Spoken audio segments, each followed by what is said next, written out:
네, 그럼 취재 기자와 함께 현재 태풍의 위치 그리고 앞으로의 진로 알아보겠습니다. 기상 담당하는 김유미 기자 나와 있습니다. 안녕하십니까? 안녕하세요. 어서 오십시오. 자, 김 기자.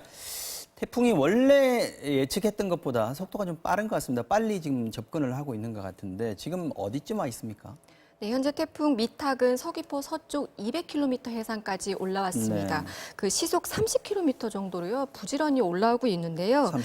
예, 네. 그 전까지는 이제 계속 북쪽으로만 이동하다가 어젯밤부터 방향을 이제 북동향으로 우리나라 쪽으로 좀 틀었습니다. 그러네요. 예, 원래 상하이 쪽에서 온다고 그랬어요. 맞습니다. 네. 근데 그러다 보니까 중국 해안을 거치지 않고 바로 제주 서쪽 해안으로 진입하다 보니까 이제 진입 시기, 상륙 시점이 좀 빨라졌고요. 거리가 짧아졌군요. 진로 네, 자체가. 맞습니다. 네. 네, 그래서 태풍이 한반도로 상륙하는 시점도 조금 일러질 것으로 보입니다. 그 오늘 밤 자정쯤이라고 예상했었는데 이거보다 좀 더 빨라져서요. 한두 시간 전에 그러니까 오전 9시에서 10시쯤 요 사이에 남해안 상륙합니까? 예, 전남 서해안에 이제 진입을 앞두겠습니다. 그 현재 제주도 전 지역과 전남 지역에 태풍 경보가 내려져 있고요. 그 밖에 남부 지방에는 호우특보가 발령돼 있습니다. 이번 태풍, 지난번 태풍 타파 있었지 않습니까? 그때는 뭐 생각보다는 피해가 크지는 않았다. 물론 피해가 있었습니다만. 이번에 타파보다 더 셀 거다 이런 얘기가 있던데요. 왜냐하면 이번 태풍이 네. 불과 나흘 전에 생겼는데 이틀 만에 강한 태풍, 중형 태풍으로 빠르게 발달했습니다. 그렇군요. 그런데다가 이제 이 태풍이 우리나라 진입하는 시기도 일러진다고 하니까 굉장히 걱정이 많았는데요. 네. 현재 태풍 상황 구름 영상 보시면서 설명드리겠습니다. 네. 어제 낮까지만 해도 이제 강한 강도를 유지했던 태풍 미탁이 지금은 중형 강도로 다소 약해졌습니다. 그렇지만 여전히 중심 부근에서는 초속 그 27m, 네. 시속으로는 97km에 이르는 강풍이 불고 있고요. 굉장히 강하군요. 네. 게다가 강풍 반경이 300km가 넘어서요. 태풍이 전남 해안에 상륙할 때도 여전히 위력적일 것이다. 그럼 남한 전역이 다 영향권에 들어간다는 맞습니다. 거네요. 네. 위력적인 세력을 계속 유지할 것이다. 이렇게 보여집니다. 태풍 앞으로 어떤 식으로 이동을 하게 됩니까? 그러면? 태풍은 앞으로도 계속 우리나라 쪽으로는 이제 북북 동진, 우리나라 이제 서해안을 따라서 이제 올 텐데요. 처음에 전남 서해안 쪽으로 상륙을 해서 그 다음에는 이제 계속 내륙을 간통을 하는 맞습니다. 그런 코스인가요? 그래서 오늘 오후면 제주도 서쪽 해상을 지나겠고 네. 자정쯤 전에 전남 남해안으로 상륙하겠습니다. 구체적인 위치는 아마 전남 신안 정도 예상이 되고요. 지금 화면이 나오네요. 이후에는 남부지방을 통과해서 내일 낮에는 경북 동해안으로 빠져나갈 것으로 보입니다. 다만 태풍이 우리나라 상륙한 이후에는 강도가 이제 약해지고요. 크기도 소형적으로 바뀔 것으로 예상이 되지만 그래도 중심 부근에서는 그 초속 한 24m 정도로 바람이 불겠고요. 그리고 태풍은 태풍입니다. 태풍이 완전히 빠져나가서 네. 소멸하기 전까지는 안심할 수 없고요. 그 남부 지방과 동해안 지방에 특히 철저한 대비가 필요해 보입니다. 이번 태풍도 비가 많다고 하죠. 어느 정도 내릴 걸로 또 어느 정도 왔습니까? 이번에도 비가 상당히 많이 왔습니다. 그 태풍이 본격적으로 진입하기 전에 그 네. 전면대에 비구름을 동반해서 오는 경우가 많은데 이번에도 마찬가지였습니다. 그래서 어제부터 제주도와 남해안에 많은 비가 쏟아졌고요. 어제부터 내린 비의 양을 한번 정리해 보면요. 네. 제주도 산지죠. 성판악에 255mm. 많이 왔네요. 네. 네. 전남 신안 아페도에 212mm, 그리고 전남 무안에 193mm가 내렸습니다. 네. 특히 이번 태풍은요, 태풍이 몰고 온 비구름대가 생김새가 폭이 좁고 매우 긴 그 띠 형태의 비구름대가 많았거든요. 그렇군요. 또 그런 비구름대가 유독 전남 이쪽 해안에 계속 유입되는 형태를 보였습니다. 근데 그러다 보니까 그 지역으로 굉장히 국지적으로 몰리겠군요. 예, 물폭탄이 쏟아진 경우가 많았고요. 보니까 전남 여수 지역입니다. 초도라는 곳을 보니까 1시간에 89mm가 내렸습니다. 아, 어마어마한 물폭탄이 쏟아졌고요. 많은 분들이 기억하시는 게 이제 2003년 매미인데 네. 그때가 시간당 89.5mm 비슷하군요. 이제 굉장히 거의 비슷합니다. 육박하는. 네. 네. 그에 버금가는 강한 비가 이번에도 내렸다 이렇게 볼 수 있고요. 또 태풍과는 조금 더 동떨어져 보입니다만 동쪽에 있는 경북 포항에서 네. 시간당 60mm가 넘는 거센 비가 오전에 내렸습니다. 그러니까 지금 남해안 전 지역에 광범위하게 비가 쏟아지고 있다.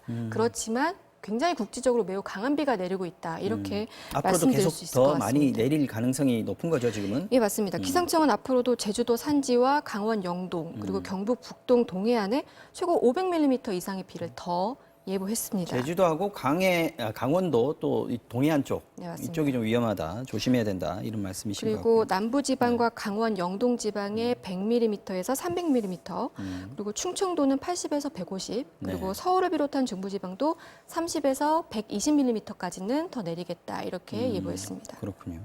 자, 바람도 좀 강한 것 같습니다. 지난번 타파는 상륙 안 하고 대한해협으로 이렇게 빠져나갔다. 그래서 바람 피해는 별로 많이 없었다라고 했는데 이번 거는 상륙을 한단 말이에요. 물론 아까 말씀하신 대로 육지에 상륙을 하면은 태풍의 세기가 좀 약해진다고는 하지만 피해가 줄어드는 건 아니에요. 그죠? 네, 맞습니다.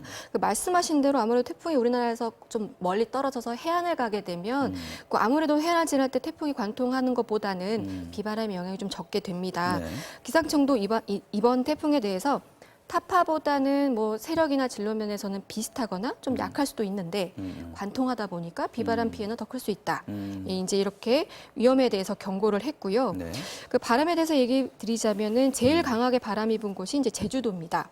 윗세오름에서 초속 32.5m, 그리고 신안 가거도에서 25.5m의 바람이 불었습니다. 네. 그 기상청은 오늘부터 모레까지는 제주도와 대부분 해안, 그리고 도서 지역에는 최대 순간 풍속이 초속 50m, 그리고 그 밖의 지방에서도 초속 30m가량의 바람을 이제 불겠다고 예보를 했습니다.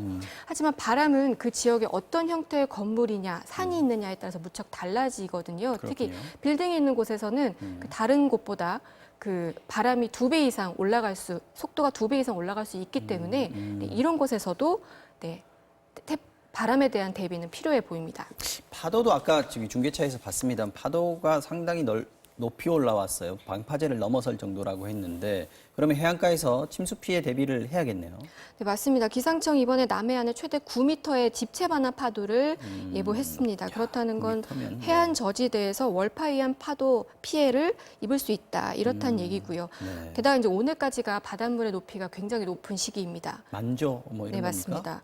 그리고 거기에 태풍이 오게 되면 순간적으로 태풍이 이제 바닷물을 끌어올렸다가 지나가면 뚝 떨어지는데 그러다 보면 이 낙차에 의한 네. 태풍에 의한 폭풍의 일도 가능한 폭풍의 상황입니다. 일이요. 네. 게다가 지금 태풍이 들어오는 진로가 과거에도 보면 남해안에 굉장히 높은 파도를 밀고 오는 그런 진로예요. 그래서 태풍에서 이제 반시계 방향으로 바람이 불게 되면 이게 남부지방에는 파도를 밀어올리는 형태가 되게 됩니다. 그렇군요.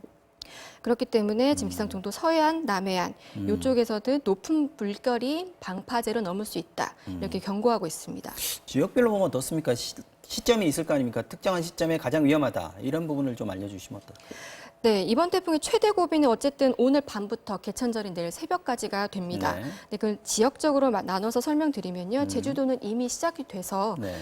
오늘 밤까지, 그리고 남부지방은 오늘 오후부터 내일 아침까지, 네. 중부지방은 오늘 밤부터 내일 오전까지가 되겠고요. 마지막으로 동해안은 오늘 밤부터 내일 오후, 그러니까 태풍이 동해로 빠져나간 뒤에도 조심하셔야 됩니다. 동해안 쪽은 왜 그렇게 위험한 겁니까? 좀 멀어 네. 보이지 않습니까, 원래는? 태풍이 빠져나가지만 이후에도 거센 바람은 그 동해안 지역의 태백산맥 쪽에 내려 꽂히게 됩니다. 내려 꽂힌다고요?